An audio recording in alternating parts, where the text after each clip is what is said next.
carta para ele. Lá no final o moço disse que estava escrevendo para Paulo e ele estava ditando e o moço estava escrevendo. Porém foi o apóstolo Paulo que disse essas coisas. E do versículo 9 até o 21, nós temos muitos mandamentos. Não são sugestões, não são ideias, são mandamentos do Senhor para nós. E felizes seremos, bem-aventurados, bem-sucedidos seremos, se observarmos os mandamentos do Senhor. Porque às vezes nós vivemos uma vida em que apegamos-nos bastante a determinadas práticas, a determinados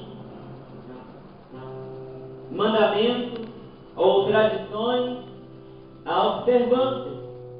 Apegamos-nos por demais a alguns e acabamos desprezando outros. Porém, os mandamentos do Senhor para nós se completam. Não podemos viver uma vida de santificação, uma vida de obediência, uma vida de serviço, porque isto que somos de Deus é servos. Aleluia! Jesus ganhou para Deus servos. Ou como diz a palavra do Senhor, Ele comprou para Deus servos. Aleluia! Fomos comprados, aleluia, para servir ao Senhor no nosso corpo, na nossa mente, no nosso espírito. Fomos comprados e não somos de nós mesmos. E Paulo pergunta: acaso não sabeis que sois o templo de Deus e que o Espírito de Deus habita em vós? Foste comprados por bom preço. Não sabeis que não sois de vós mesmos? Aleluia, glória a Deus. O que é mais interessante, amados, é que não conseguimos muitas vezes conceber a ideia de escravo na palavra de Deus. De servo, a gente acha que servo é o quê? Servo é uma palavra mais branda, uma palavra mais bonitinha, por assim dizer. Mas a tradução literal para servo é escravo.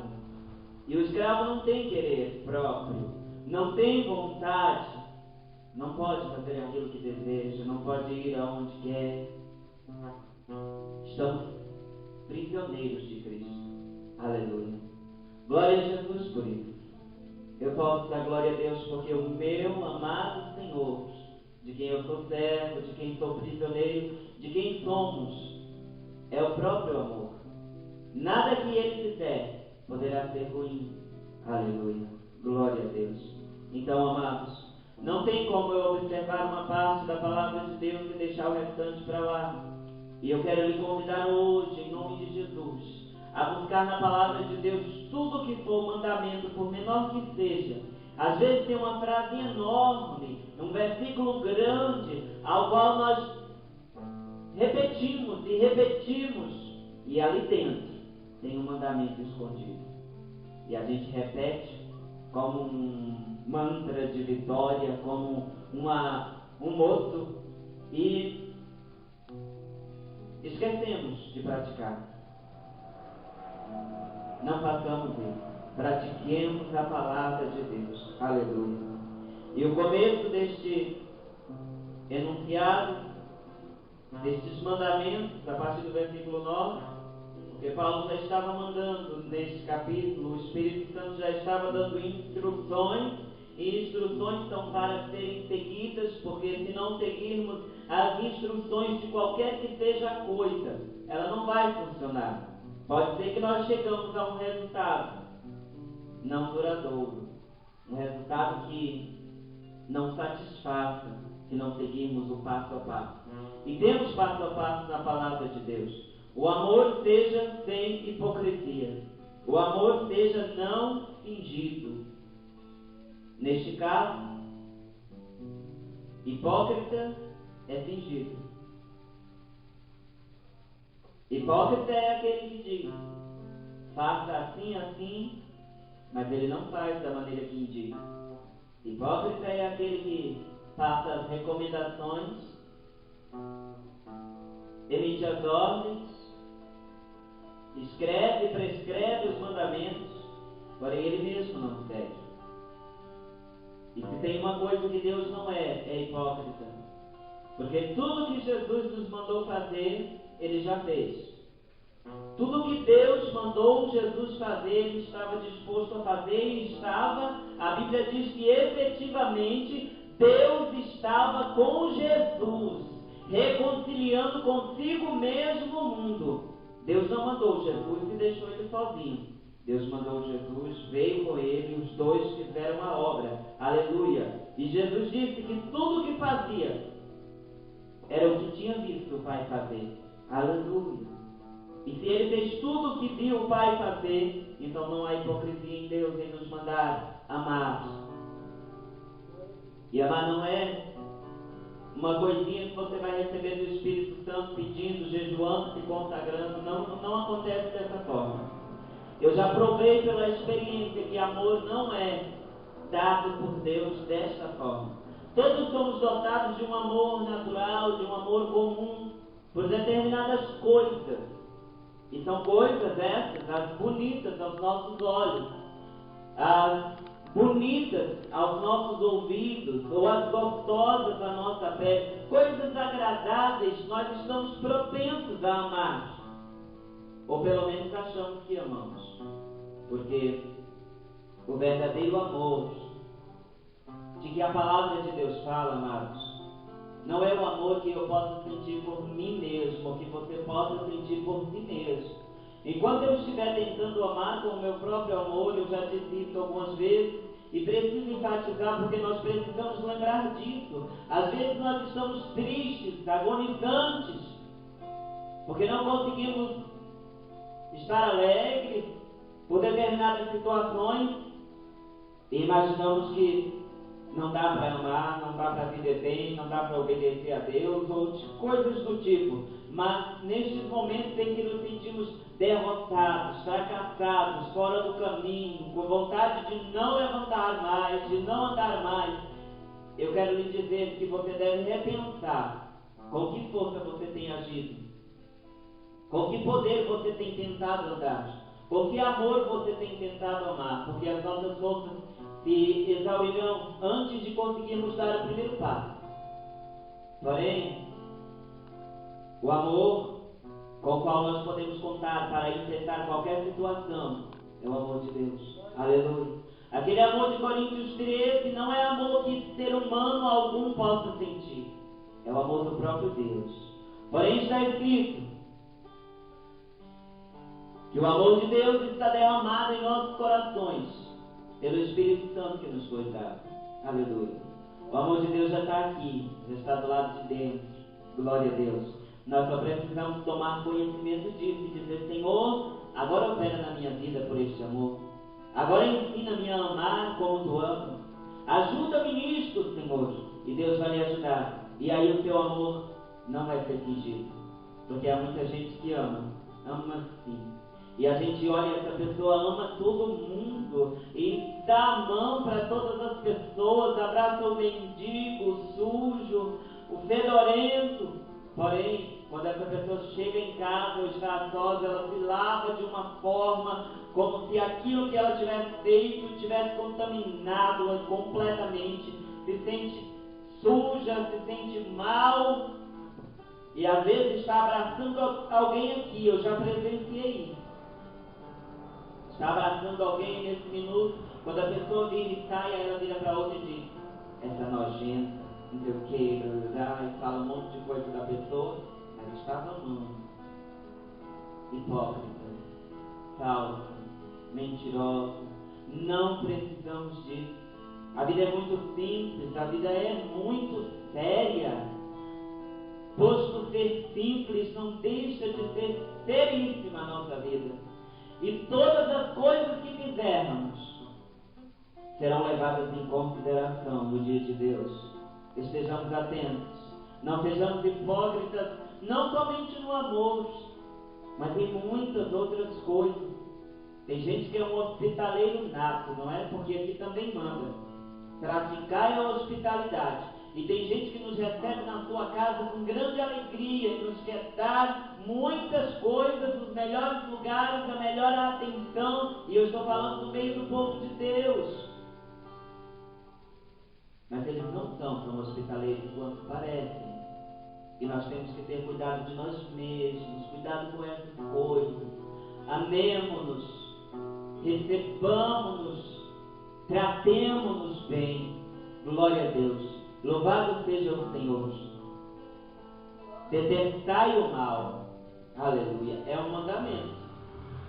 Sabe uma coisa que você deve detestar, odiar? Se é que se pode ter amor e ódio, parece que a palavra de Deus é meio paradoxal, porém não é. Não tem como ter uma gota de mal naquele que está cheio de Deus, coberto de Deus, guiado por Deus, naquele que está cheio do Espírito Santo e revestido de Cristo, e revestido do Espírito Santo. É um negócio muito bem encaixado, Deus e nós. Não tem como ter mal em nós. E Deus disse que ama o pecador, mas detesta o pecado. Aleluia. Detestai o mal e apegai-vos ao bem. E este mal é o contrário de bem. Não é o contrário de bom. Porque há uma diferença nisso, afinal de contas, para os irmãos que são inteligentes em português, não é? Detestai o mal e apegai-vos ao bem. Glória a Deus. Isto não está falando de um espírito maligno, de um espírito mau, não está falando das obras de alguém lá de fora. Isso aqui é exatamente para dentro de nós, de agirmos mal, com maldade. Esse mal é de maldade. De agirmos malignamente. É algo pessoal. Não é o detestar o mal que está no irmão. Porque o mal que está no irmão provavelmente vai ser um mal comum. Porque eu estou falando de um espírito mal. Não sei. Mas estamos falando aqui de detestar o mal em nossas próprias ações, em nossa própria vida. Detestar o pecado, detestar as más ações, detestar os maus pensamentos. O próximo versículo diz: amai-vos cordialmente uns aos outros com amor fraternal, preferindo-vos em honra uns aos outros. Glória a Deus. Isso é muito importante, amados. Como eu disse, há muitos irmãos que amam, mas querem rapidinho ver os irmãos irem embora. E nós temos que preferir os nossos irmãos. Quando aparecer a hora de você escolher entre um cristão e um não cristão, para dividir aquele momento, para dividir aquela refeição, para estar na hora do recreio na sua escola, ou no intervalo da faculdade, ou vir de ônibus naquela companhia, muitos preferem o ímpio para andar. Mas a Bíblia diz para nós preferirmos uns aos outros em honra, e para o bem, e para honrar, e para respeitar. Glória a Deus. Aleluia. Apegando-vos ao bem. Louvado seja Deus. Tudo que for uma boa ação, tudo que for benigno, é isso que nós devemos fazer. Afinal de contas, benignidade está lá em Gálatas como uma das partes do fruto do Espírito. Uma pessoa benigna, uma pessoa que gosta de praticar o bem, que gosta, que quer, que decidiu. É fácil praticar o bem quando alguém faz o mal contra nós? Não. É fácil agir bondosamente quando alguém age com maldade a respeito da nossa pessoa? Não é fácil. Mas aqui não é uma opção, você não tem A e B para escolher. Só tem um mandamento e você deve fazer. Mesmo que façam todo o mal contra você, você não é maligno, você é benigno. E o benigno só operará, só agirá benignamente. Amados, eu sei que são palavras muito simples, porém nós temos que observar estas palavras de Deus. Se quisermos crescer espiritualmente, se quisermos ser santos como Ele é santo, porque eu sei que chegamos aqui para crescer, para progredir. Não tem sentido nenhum alguém nascer e ficar bebê para sempre. Um bebê eternamente. E crescer nas coisas espirituais é o maior desafio que o ser humano jamais poderia imaginar ter. Crescer nas coisas de Deus lhe roubará, lhe tomará, lhe exigirá. Roubará se você não quiser dar. Se você quiser ficar entre dois senhores, entre dois mundos, entre duas vidas, a tua vida será roubada. Mas crescer espiritualmente exigirá toda a tua vida. E se você estiver disposto a dá-la, grande será o resultado. Grandes serão os benefícios. Porque pessoas ao teu redor também encontrarão um sentido para as suas vidas. E encontrarão Deus. Porque eles estão perdidos. E quanto mais você se achega a Deus, quanto mais você cresce, mais distante do pecado, do mal, da iniquidade, você vai ficando. Aleluia. E mais parecido com o Senhor você vai se tornando. E a glória de Deus vai invadindo a sua vida. E de glória em glória você vai sendo transformado na mesma imagem que vemos no espelho. Aleluia. A imagem do Filho de Deus. Glória a Deus. Até chegarmos à perfeição. Glorificado é Jesus. E você tem que levar isso a sério.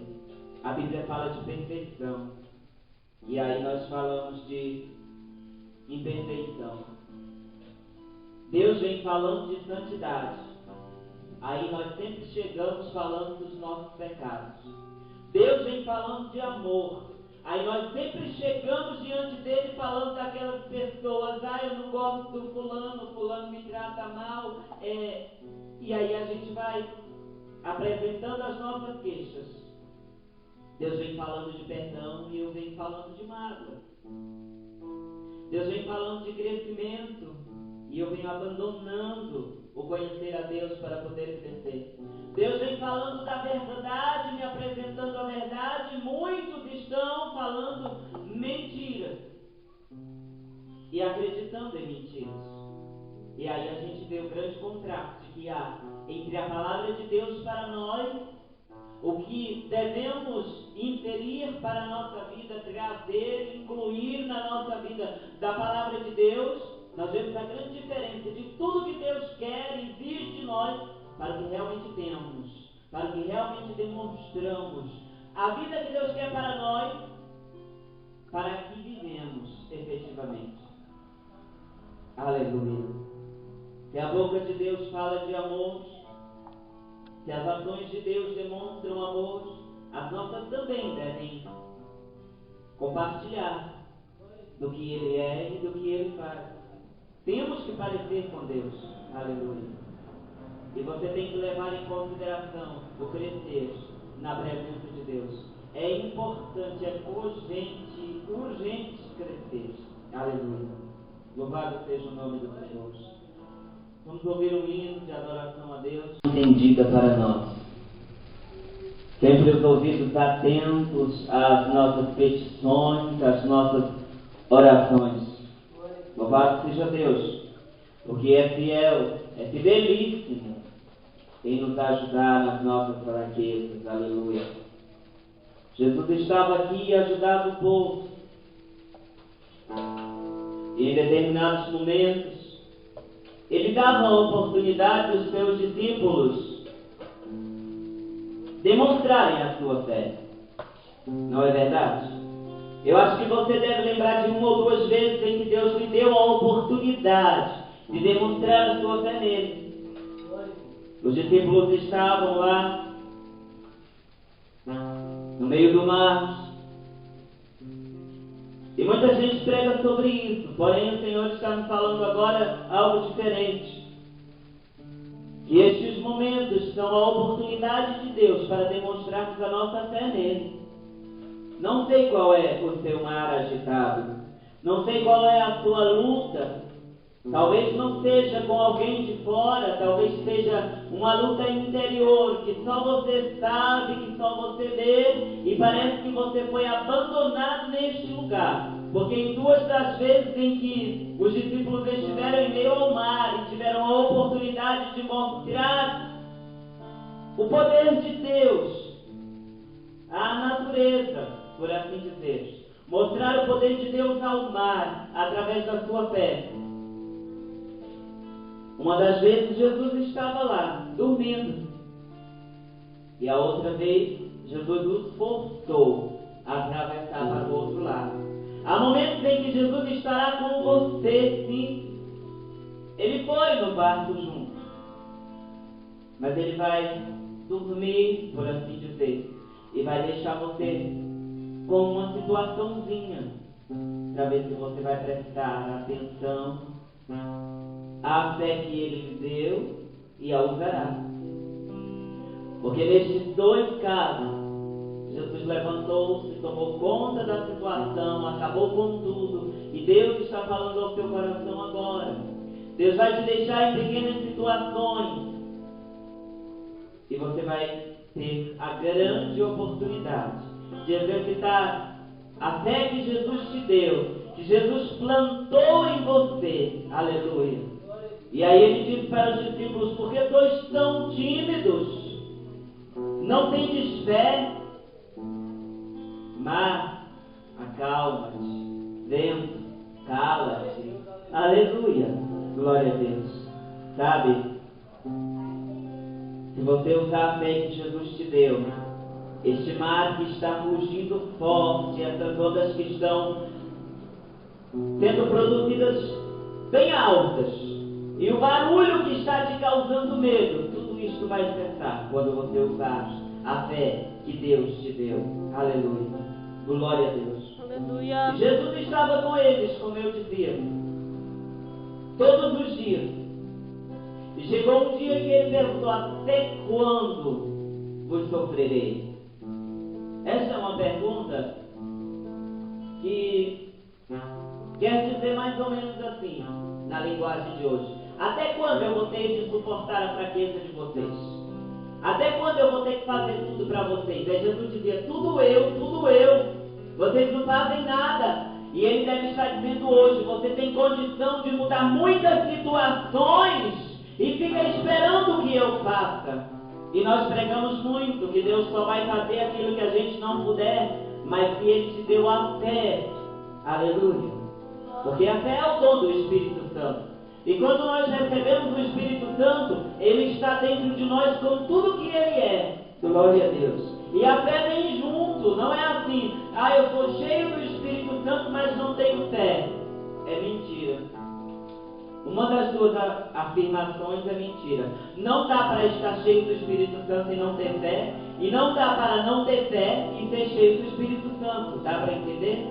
Porque a fé vem junto com Ele. E se Ele está dentro de você, porque Jesus disse: olha, eu vou, mas vou enviar um outro Consolador, porque Ele era Consolador. Vou enviar um outro ajudador, porque Ele era ajudador. Ele é ajudador, glória a Deus. Um outro intercessor, glória a Deus, que Jesus era e é um intercessor.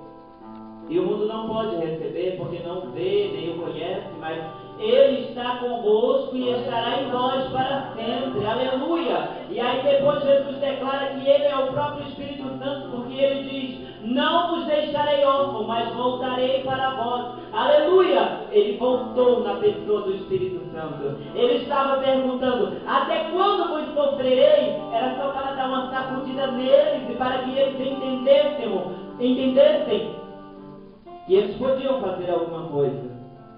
E Jesus está perguntando hoje: até quando você vai querer que eu faça tudo para te sacudir também?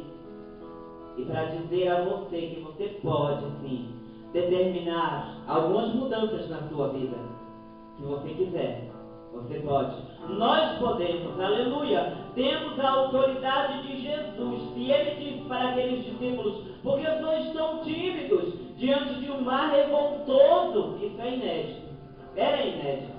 Não é verdade? Você jamais imaginaria que poderia só dizer umas 2 palavras, cala-te, aquieta-te, ia dar certo esse negócio. Nunca. Sabe? As coisas que você nem imagina, você é capaz de fazer através da fé. As situações que têm lhe afligido é porque você não tem buscado sabedoria em Deus. E agora aqui entra um mandamento da palavra do Senhor. Se alguém tem falta de sabedoria, peça a Deus. Aleluia. Pergunte ao Senhor: o que eu faço nessa situação, Senhor? Eu sei que posso fazer alguma coisa. O que eu quero que você saia entendendo desse trabalho hoje é que você pode fazer alguma coisa. A situação não pode continuar a mesma. Você pode fazer alguma coisa. Pergunte ao Senhor o que é. Agora eu pergunto a você: você quer fazer alguma coisa? Ou você vai simplesmente ficar deitado realmente? Ou vai ficar sob esse jugo? Vai ficar sob esta morte, sob esta angústia e não vai fazer nada? Pergunte ao Senhor o que você pode fazer. Aproveite e pergunte agora. Apresente ao Senhor a sua situação. O momento é agora. Não é para você pensar: eu vou aplicar isso que o pastor está dizendo da minha vida depois. Não. Procura agora nos arquivos da sua vida, até aqueles ocultos. Procura nos arquivos ocultos, porque o computador da mente engana. Às vezes a gente está vendo 30 arquivos, está vendo 30, mas aí lá embaixo está escrito 26 ocultos. Procura nos arquivos ocultos e veja. E pergunta: Senhor, o que eu posso fazer acerca dessa situação? E Deus vai me dar a direção certamente. Porque o inimigo tem uma mente brilhante e ele me enreda em situações muito simples e me faz pensar que são muito difíceis, extremamente difíceis. Mas aí entra a sabedoria suprema, porque nós temos a mente de Cristo. E você entra em contato com Ele e pede para Ele te revelar o que fazer. E pode ser muito mais simples do que você imagina. Pode ser tão simples quanto dizer: aquieta-te, cala-te, e tudo voltará ao normal. Aleluia. Diga glória a Deus. Glória a Deus. Eu não gosto quando vocês ficam calados. Digam glória a Deus. Glória a Deus. Essa palavra é boa, viu? Eu estou gostando. Aleluia. Louvado seja o nome do Senhor, porque tem falado aos nossos corações. Seja o que for que o Senhor mandar fazer, esteja disposto a fazer. Às vezes você tem apenas que tratar com algum pecado que ainda está na sua vida. Trate com ele, expulsando a pontapés da sua casa. A sua casa é morada do Espírito Santo, para sempre. Aleluia. Do pecado não. Trate com o pecado, trate com os demônios, expulse os demônios que estiverem rodeando a sua casa, rodeando a sua vida, rodeando a casa dos seus filhos. Expulse cada um deles. Não deixe que eles fiquem lá. As pessoas que estão sob a sua responsabilidade, você tem total autoridade de Deus para mandar os demônios que tentam entrar na vida dela. Saiba disso. Glória a Deus. E use a sua autoridade. Aleluia. Louvado seja o nome do Senhor. E como nós líamos aqui, o versículo 11 diz... Eu só abri um parênteses pequenininho para falar um pouquinho essas coisas que o Senhor diz. No zelo não sejais remissos. Aleluia. E todas essas coisas que eu falei têm a ver com o zelo realmente. Uma pessoa zelosa é uma pessoa de mente bem vívida, não se esquece facilmente do que deve fazer, não é preguiçosa, é esforçada. Aleluia. Nós estamos lendo Romanos capítulo 12, agora estamos no versículo 11. No zelo não sejais remissos. Não podemos, amados, relaxar um minuto, baixar a guarda um minuto. Olha, um dia eu estava conversando com alguém na estrada e estava falando sobre a vitória que o Senhor nos deu. Somos mais do que vencedores, dizemos, não é? Porém, o Senhor naquela hora me deu uma ilustração e, como eu disse à pessoa, talvez eu não falaria por aqueles dias, mas chegaria a hora, ele sempre chega. Aleluia. Digamos que você é um grande rei, uma grande rainha. E isso confere com a palavra de Deus? Reis e rainha. Aleluia. E você conquistou uma cidade. Aleluia. Não é? Você conquistou uma cidade, você conquistou uma fortaleza. Porque a palavra de Deus nos diz que nós temos sim que destruir as fortalezas que se levantem contra Deus na mente das pessoas. Então você construiu uma fortaleza. Havia demônios por ali. Vamos falar espiritualmente. E você conquistou aquele lugar. Porém, o exército do inimigo se arma e decide vir contra você. E você tem que estar ali, vitorioso, mas tem que estar vigiando 24 horas naquele lugar. Você vai colocar guardas, e a Bíblia fala, segundo o livro de Eclesiastes, que os guardas da casa são quem? As pernas.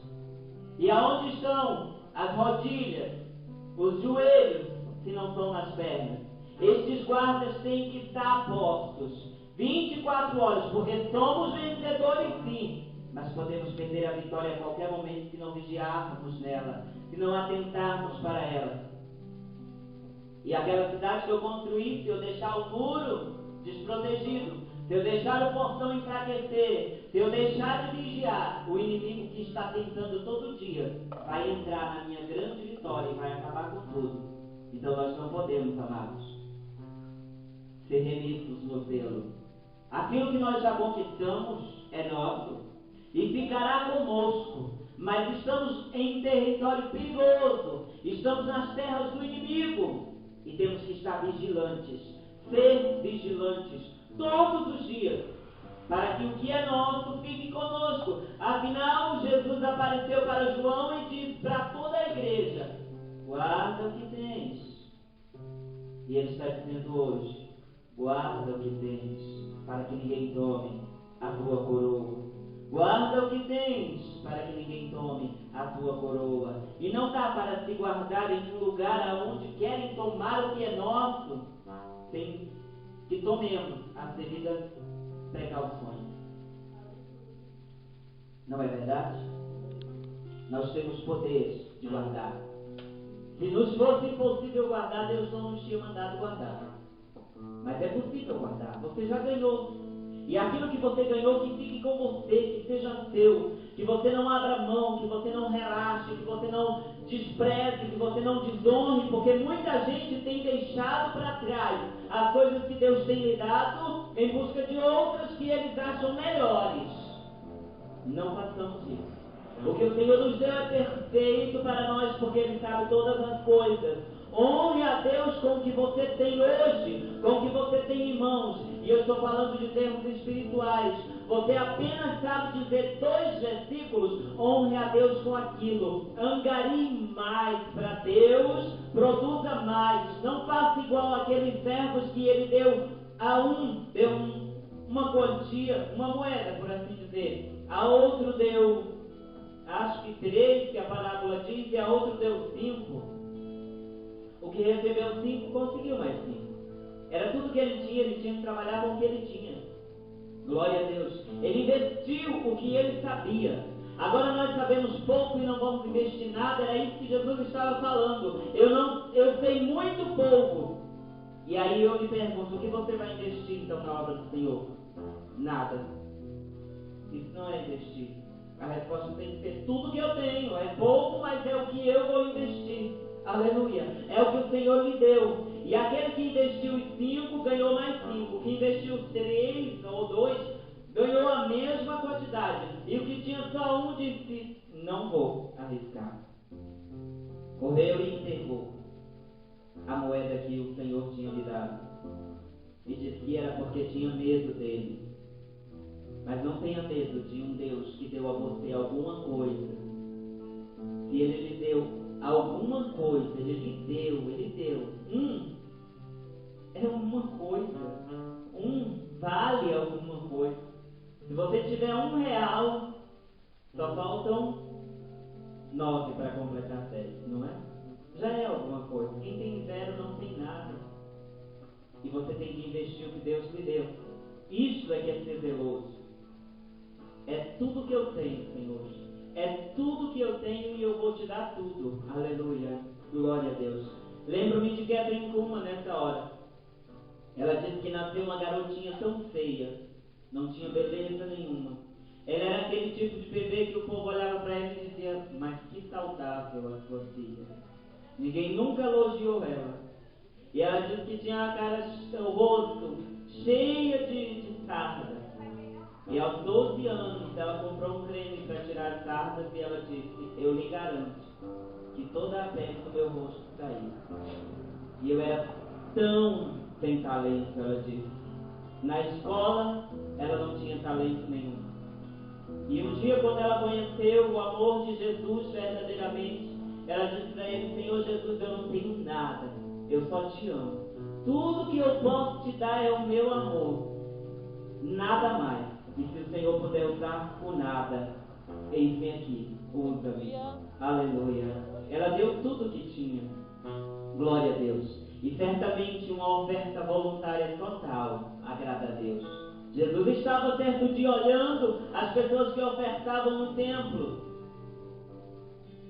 E muitos davam grandes quantias. E de repente Jesus virou-se para lá, foi chamado a atenção porque uma pobre mulher, viúva, depositou algumas moedas. E ele disse para os discípulos, ele quis dizer, de todos que ofertaram, essa aí foi a que deu mais, porque ela deu tudo o que tinha. Glória a Deus. Enquanto você não der tudo o que tem, não receberá o louvor do Mestre. Dê tudo o que você tem, seja o que for. Dê tudo para Ele, tudo, absolutamente tudo. É isso que Ele quer. Ele se deu por completo, glória a Deus. E nós elogiamos Jesus e damos glória a Jesus e ficamos alegres, aleluia, porque Ele se deu por completo e foi suficiente para pagar o preço pela nossa salvação, aleluia. Mas agora Ele quer louvar você também, elogiar você também, porque você deu tudo. Glória a Deus. E eu quero que você levante a mão da sua alma, a mão do seu espírito agora, e diga lá no céu, no mundo espiritual: eis-me aqui, Senhor, te entrego tudo. Aleluia. Aquelas áreas da minha vida que o Senhor ainda não entrou, porque eu não permiti, entra agora, Senhor. Deus, aquelas rebeldias que eu ainda tenho, eu me desfaço delas agora. Pai, o meu parecer que não condiz com o teu, eu quero agora jogá-lo de lado, deixá-lo para lá. Vai conversando com Deus, aproveita este momento, amados.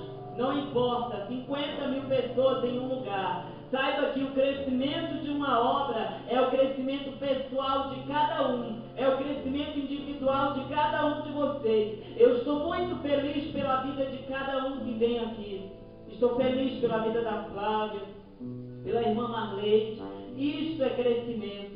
São pessoas que vêm e aprendem a palavra de Deus e permanecem. Porque se tivessem vindo 100 pessoas, mas estivessem envergonhando o nome de Deus por aí, 98 delas, isto não seria crescimento. Crescimento é estar na presença do Senhor fielmente, aleluia. Foi um que eu ganhei, foi um que você ganhou, mas estão fiéis, estão firmes, servem a Deus com o coração, estão aprendendo os princípios de Deus, estão aprendendo a agradar a Deus e a brilhar no mundo e a salgar o mundo. Isto é crescimento. E eu louvo a Deus pela vida de vocês, eu adoro a Deus pela vida de vocês, agradeço a Deus porque vocês estão aqui e oro por vocês todos os dias, para que o Senhor os faça crescer mais e mais. Mas depende de vocês. Entreguem tudo ao Senhor. Não deixe mais nada. Aquelas coisas que você achava certo, repense hoje. Diga: Senhor, se não for, eu abro mão. Abra mão de tudo. Abra mão de tudo por Ele. Porque importa ganhar a Cristo. Aleluia. Aleluia. Paulo se desfez de tudo que tinha para conhecer o poder da ressurreição de Cristo e conhecer a Cristo. Louvado seja Deus. Eu estou sem hora.